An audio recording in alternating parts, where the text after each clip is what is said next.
ഇപ്പോൾ national Herald കള്ളപ്പണം വെളുപ്പിക്കൽ കേസിൽ രാഹുൽ ഗാന്ധിയുടെയും മറ്റ് കോൺഗ്രസ് നേതാക്കളുടെയും സോണിയാഗാന്ധിയുടെയും മോട്ടിലാൽ വോറ ഉൾപ്പെടെയുള്ളവരുടെ പേരിലുള്ള സ്വത്തുവകകൾ കണ്ടുകെട്ടാനുള്ള നടപടിയുമായി ED മുന്നോട്ട് പോവുകയാണ്. അതിൻ്റെ നോട്ടീസ് ഇപ്പോൾ നൽകിയിട്ടുണ്ട്. കൈരളി തയ്യാറാക്കിയ റിപ്പോർട്ടിലേക്ക് ആദ്യം. നാഷണൽ ഹെറാൾഡ് കേസിൽ കള്ളപ്പണ നിരോധന നിയമപ്രകാരമാണ് ED നടപടി ആരംഭിച്ചത്. സോണിയാഗാന്ധിയും രാഹുൽ ഗാന്ധിയുമായി ബന്ധമുള്ള 700 കോടിയുടെ സ്വത്തുക്കൾ കണ്ടുകെട്ടുന്നതിന് ED നീക്കം തുടങ്ങി. ലക്നൗ, മുംബൈ, ദില്ലി എന്നിവിടങ്ങളിലെ വസ്തുക്കൾക്ക് പുറമെ ദില്ലി ബഹാദൂർ ഷാ സഫർ മാർഗിലെ ഹെറാൾഡ് ഹൗസും കണ്ടുകെട്ടും. ഏപ്രിൽ 11-ന് AJL സ്വത്തുക്കൾ സ്ഥിതി ചെയ്യുന്ന പ്രദേശത്തിന്റെ അധികാരപരിധിയിലുള്ള ദില്ലി, മുംബൈ, ലക്നൗ എന്നിവിടങ്ങളിലെ രജിസ്ട്രാർമാർക്ക് ED നോട്ടീസ് അയച്ചു. ജവഹർലാൽ നെഹ്റു 1937 സ്ഥാപിച്ച നാഷണൽ ഹെറാൾഡ് പത്രത്തിന്റെ ഉടമകളായ അസോസിയേറ്റഡ് ജേർണൽസ് ലിമിറ്റഡിനെ യങ് ഇന്ത്യൻ കമ്പനി ഏറ്റെടുത്തതിൽ അഴിമതിയും വഞ്ചനയുമുണ്ടെന്ന് ആരോപിച്ച് BJP നേതാവ് സുബ്രഹ്മണ്യ സ്വാമി പരാതി നൽകിയതാണ് കേസിന് തുടക്കം. സോണിയാഗാന്ധി, രാഹുൽ ഗാന്ധി, മറ്റ് മുതിർന്ന കോൺഗ്രസ് നേതാക്കൾ എന്നിവർ ചേർന്ന് യങ് ഇന്ത്യൻ വഴി 50 ലക്ഷം രൂപയ്ക്ക് AJLന്റെ 2000 കോടി രൂപയിലധികം വിലമതിക്കുന്ന സ്വത്തുക്കൾ തട്ടിയെടുത്തു എന്നാണ് ആരോപണം. 2021-ലാണ് കേസ് ED ഏറ്റെടുത്തത്. പിന്നീട് ED റെയ്ഡുകൾ നടത്തുകയും നിരവധി രേഖകൾ കണ്ടെടുത്തിയതായി അവകാശപ്പെടുകയും ചെയ്തിരുന്നു. കേസിൽ രാഹുൽ ഗാന്ധിയെയും ED നേരത്തെ ചോദ്യം ചെയ്തിരുന്നു. എന്നാൽ EDയുടെ ഇപ്പോഴത്തെ നീക്കം രാഷ്ട്രീയ പ്രേരിതമാണെന്നാണ് കോൺഗ്രസിന്റെ ആരോപണം. അന്വേഷണ ഏജൻസികളെ ദുരുപയോഗം ചെയ്ത് പ്രതിപക്ഷത്തെ കേന്ദ്ര സർക്കാർ വേട്ടയാടുകയാണെന്ന് കോൺഗ്രസ് ആരോപിച്ചു. കൈരളി ന്യൂസ്, ദില്ലി. ശ്രീ N. ശ്രീകുമാർ, ഇപ്പോൾ ഇത്തരം കേസുകൾ വരുമ്പോൾ EDയോ അല്ലെങ്കിൽ മറ്റേതെങ്കിലും കേന്ദ്ര ഏജൻസികളോ ഒക്കെ ആർക്കെങ്കിലും എതിരെ കേസുകളുമായി വരുമ്പോൾ ആദ്യം ഇപ്പോൾ ചോദിക്കുന്ന ചില ചോദ്യങ്ങളുണ്ടല്ലോ. അതുതന്നെ ഞാൻ താങ്കളോടും ഈ കാര്യത്തിൽ അന്വേഷിക്കുകയാണ്.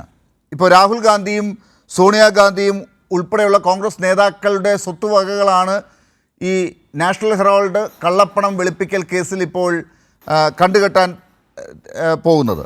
രാഹുൽ ഗാന്ധിയും സോണിയാഗാന്ധിയും എങ്ങനെ ഈ സ്വത്തുവകകൾക്ക് ഉടമകളായി എന്നുള്ളതാണല്ലോ അന്വേഷിച്ചത്. അങ്ങനെ ഇപ്പോൾ ഡൽഹിയിലും മുംബൈയിലും ലക്നൌവിലുമുള്ള സ്വത്തുവകകളാണ് ഇപ്പോൾ കണ്ടുകെട്ടുന്നത്. ഇത് ഏതാണ്ട് 2000 കോടി രൂപയ്ക്കുള്ള സ്വത്താണ്. അത് 50 ലക്ഷം രൂപ മാത്രം മുടക്കി രാഹുലും സോണിയയും ഒക്കെ കൈക്കലാക്കി എന്നുള്ളതാണല്ലോ ഈ കേസ് കണ്ടെത്തിയിരിക്കുന്നത്. ഇത് എന്ത്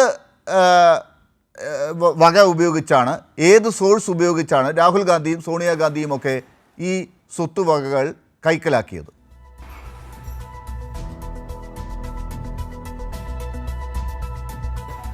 നോക്കൂ ഡോക്ടർ ലാലെ, ഈ സ്വത്തുവകകളൊന്നും ആരും കൈക്കലാക്കിയിട്ടൊന്നുമില്ല.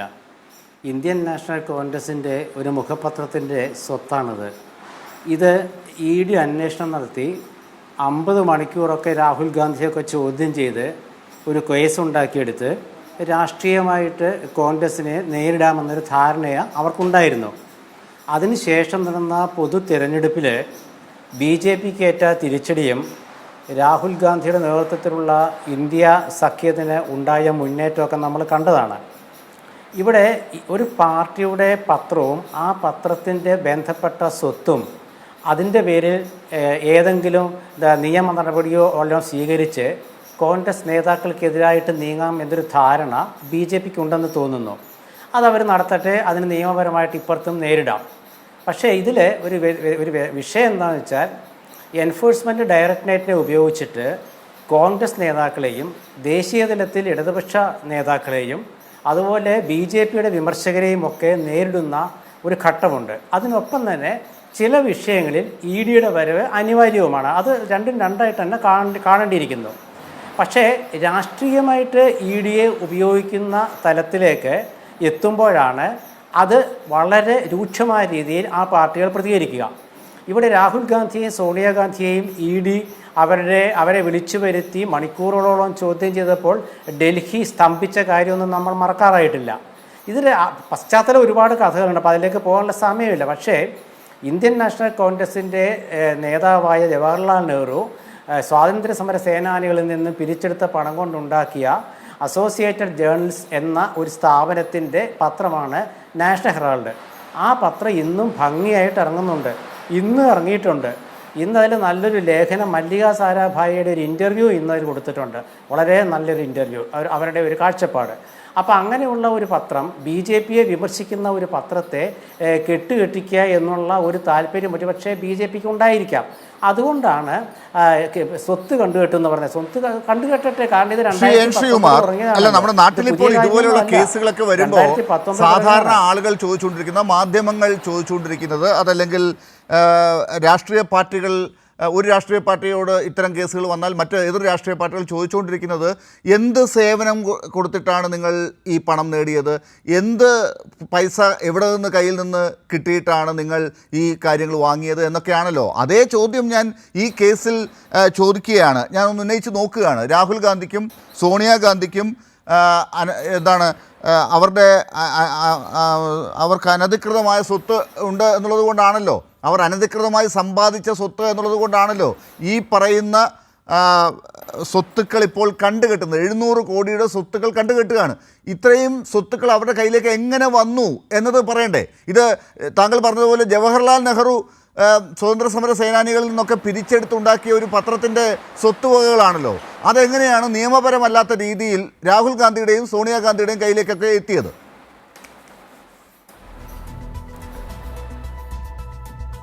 പരസ്യമായ ഒരു നിയമലംഘനവും നടത്താതെ യഥാർത്ഥ നിയമത്തിൻ്റെ വഴിയിലൂടെ ആണ് കമ്പനി നിയമ കാര്യങ്ങളുമായിട്ട് ബന്ധപ്പെട്ടെല്ലാം ചർച്ച നടത്തി ഇന്ത്യൻ നാഷണൽ കോൺഗ്രസിൻ്റെ അക്കാലത്തെ പ്രസിഡൻറ്റും അതുപോലെ ഭാരവാഹികളൊക്കെ ആയിരുന്ന സോണിയാഗാന്ധിയും അതുപോലെ രാഹുൽ ഗാന്ധിയും ഒക്കെ ഈ സ്വത്ത് അവരെ ഒരു ട്രസ്റ്റിൻ്റെ പേരിലേക്കാക്കിയത്.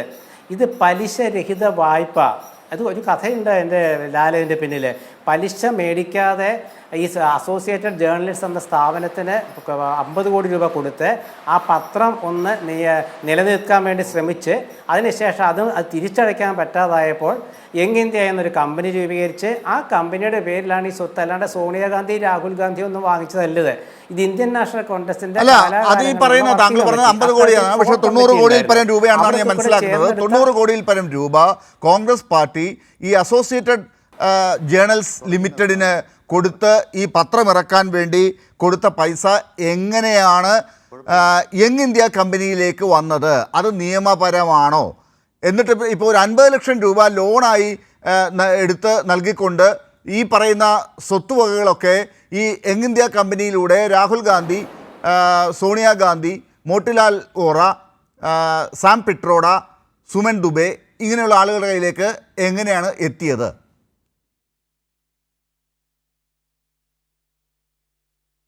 നോക്കൂ ഡോക്ടർ ലാലെ, നിങ്ങളിത് മനസ്സിലാക്കൂ. ഇവരൊക്കെ പാർട്ടി നേതാക്കളാണ്. കോൺഗ്രസ് പ്രസിഡൻ്റായിരുന്നു സോണിയാഗാന്ധി. അതായത് ഇത് നിങ്ങൾ പറഞ്ഞ 50 കോടി അല്ല, ശരിയാണ്, 90 കോടിയാണ്. ഈ 90 കോടി എന്നുള്ളത് വായ്പ പലിശരഹിത വായ്പയാണ്, അല്ലാണ്ട് കാശുണ്ടാക്കാൻ വേണ്ടി കൊടുത്തതല്ല.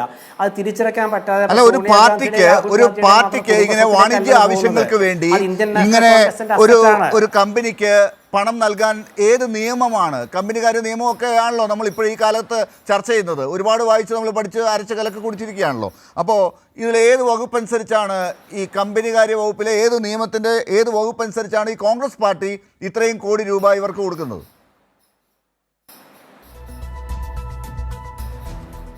ഇന്ത്യൻ നാഷണൽ കോൺഗ്രസ് അവരുടെ പത്രത്തെ സഹായിക്കാൻ പണം കൊടുക്കാറില്ലേ? നിങ്ങളുടെ ചോദ്യങ്ങൾക്ക് ഞാൻ ഉത്തരം പറഞ്ഞിട്ടില്ല കേട്ടോ, അപ്പോൾ അതിലേക്ക് ഞാൻ വരാം. ഇന്ത്യൻ നാഷണൽ കോൺഗ്രസ് അവരുടെ പത്രം നടത്താൻ വേണ്ടിയിട്ട് പണം കൊടുത്തു. ആ പണത്തിൻ്റെ കാര്യം അതൊരു കുടുംബസ്വത്തായിട്ടൊക്കെ വ്യാഖ്യാനിക്കണമെങ്കിൽ വ്യാഖ്യാനിച്ചുള്ള കുഴപ്പമില്ല. പക്ഷേ കോൺഗ്രസ്സുകാർക്ക് അങ്ങോട്ട് ചിന്തയില്ല, വ്യാഖ്യാനവും. പക്ഷേ ED ഇപ്പോൾ കണ്ടെത്തിയിരിക്കുന്നത് അവിടെ രാഹുൽ ഗാന്ധിക്കും സോണിയാഗാന്ധിക്കും കൃത്യമായി മറുപടി പറയാൻ പറ്റാതെ പോയിരിക്കുന്നത്, EDയുടെ മുമ്പിൽ പറ്റാതെ പോയിരിക്കുന്നത്, ഈ പണം സ്വന്തം കാര്യങ്ങൾക്ക് വേണ്ടി ഉപയോഗിച്ചിട്ടില്ല എന്ന് പറയാൻ അവർക്ക് സാധിച്ചിട്ടില്ല. ആ കാര്യങ്ങൾ അവർ പരാജയപ്പെട്ടിരിക്കുന്നു എന്ന് ED പറയുമ്പോൾ നമ്മൾ മറ്റു പല കേസുകളിലും അതൊക്കെ വിഴുങ്ങുകയാണല്ലോ. ED പറഞ്ഞതൊക്കെ നമ്മൾ വിഴുങ്ങുകയാണല്ലോ. അപ്പോൾ ഇതും നമ്മളതുപോലെ നമ്മളത് സ്വായത്തമാക്കണ്ടേ? അല്ല, ലാലിൻ്റെ ആദ്യത്തെ ചോദ്യം ഞാൻ മറന്നിട്ടില്ല. അതായത് EDയുടെ കാര്യത്തിൽ ചില കാര്യങ്ങളിൽ എന്ത് സേവനം നൽകിയിട്ടാണ് എന്നൊരു ചോദ്യം എന്നോട് ചോദിച്ചിരുന്നു. അത് നിങ്ങൾ മുഖ്യമന്ത്രിയുടെ മകളുടെ എക്സാലോജി കമ്പനിയുമായി ബന്ധപ്പെട്ട CMRL കേസിൻ്റെ ഒരു ഭാഗമാണത്. അത് എന്ത് സേവനമാണ് നൽകാത്തത് എന്നുള്ള ചോദ്യം രാഷ്ട്രീയമായ ആരോപണമല്ല, അതൊരു ആദായ നികുതി വകുപ്പിൻ്റെ ഒരു ട്രിബ്യൂണൽ കണ്ടെത്തിയ വസ്തുതയാണ്. ആ വസ്തുത സംബന്ധിച്ച കേസ് നടക്കുന്നതുകൊണ്ട് ഇവിടെയും അതുപോലെ ഒരു വസ്തുത കണ്ടെത്തിയിട്ടുണ്ട്. അതായത് ഈ 2-3 വസ്തുതകൾ ഇവിടെ കണ്ടെത്തിയിട്ടുണ്ട്. അതിൽ ഒന്ന്, ഇന്ത്യയിൽ നിലനിൽക്കുന്ന നിയമം അനുസരിച്ചല്ല കോൺഗ്രസ് പാർട്ടി പണം കൊടുത്തിരിക്കുന്നത്. ആ പണം യങ് ഇന്ത്യ എന്ന് പറയുന്ന കമ്പനിയിലേക്ക് വന്നിരിക്കുന്നത്. ഈ പറയുന്ന കമ്പനി തന്നെ വ്യാജമാണ് എന്നാണ് ഇപ്പോൾ കണ്ടെത്തിയിരിക്കുന്നത്. ഈ പറയുന്ന പണമൊക്കെ സോണിയാഗാന്ധി, രാഹുൽ ഗാന്ധി ഉൾപ്പെടെ ഉള്ളവരുടെ വ്യക്തിപരമായ കാര്യങ്ങൾക്ക് വേണ്ടിയിട്ട് അവർക്ക് ലഭ്യമായിട്ടുണ്ട് എന്ന് ഇപ്പോൾ കണ്ടെത്തിയിട്ടുണ്ട്. ഇതൊക്കെ താങ്കൾ നേരത്തെ പറഞ്ഞതുപോലെ കണ്ടെത്തലാണ്. അവിടെ നേരത്തെ ഒരു കാര്യത്തിൽ താങ്കൾ നേരത്തെ പറഞ്ഞ വീണയുടെ കാര്യത്തിൽ കണ്ടെത്തി എന്ന് പറയുന്നത് പോലെ തന്നെ ഇവിടെയും കണ്ടെത്തലാണ്. അത് വിശ്വസിക്കാമെങ്കിൽ ഇത് വിശ്വസിക്കണ്ടേ നമ്മൾ?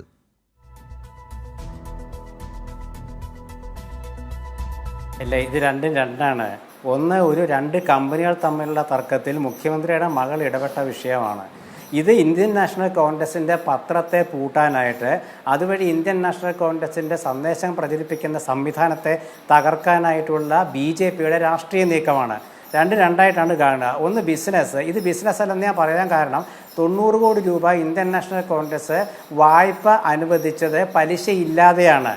അത് ബിസിനസ് ആണെങ്കിൽ പലിശ ഉണ്ടാവുമല്ലോ. ഇല്ല, അത് നിയമപ്രകാരമല്ല എന്നാണ് ഞാൻ പറഞ്ഞത്. ED കണ്ടെത്തിയിരിക്കുന്നത് ഇന്ത്യയിൽ നിലവിലുള്ള നിയമം അനുസരിച്ചല്ല എന്നാണ് ഞാൻ പറഞ്ഞത്. ഇപ്പോട്ടെ, താങ്കൾ ഈ പറഞ്ഞതുപോലെ അവിടെ ഈ പറഞ്ഞ കാര്യങ്ങളൊക്കെ മറ്റതുപോലെ അല്ല, ഇതുപോലെയാണെന്ന് പറയുമ്പോൾ ഇവിടെ 2 പേർക്കെതിരെ, രാഹുൽ ഗാന്ധിയും സോണിയാഗാന്ധിക്കുമെതിരെ കേസുണ്ട്. അവർ പ്രതികളാണ് ഈ കേസിൽ.